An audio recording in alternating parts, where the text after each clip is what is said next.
Registration చేయించుకొని double registration చేయించుకొని వేరే వాళ్ళకు కూడా విక్రయించడం జరుగుతూ ఉన్నది.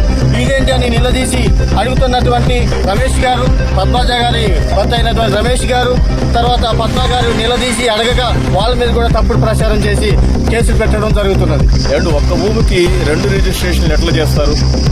మీరు కూడా లైవ్లోకి వచ్చి అది సాగు భూమా లేకపోతే దాన్ని మీరు పరిశీలన చేసుకుని రిజిస్ట్రేషన్ చేయాలని. ఇప్పుడు ఈ పక్కనే వస్తున్న ఈ ఇళ్ల స్థలాలు, దేవాలయాలు, చర్చిలు, గుడులు ఇవన్నీ కూడా అమ్ముకొని అదే స్థలానికి మళ్ళీ మరో పాస్ పుస్తకం పొంది సదరు ఎవరైతే ఆ ఓనర్గా ఉన్నారో అతను మళ్ళీ పాస్ పుస్తకాలు పొంది రైతు బంధు కూడా తీసుకుంటున్నట్టుగా ఇక్కడ అనేక విధాలుగా ఆరోపణలు వినిపించి కేసులు కూడా నమోదు చేయడం జరిగింది.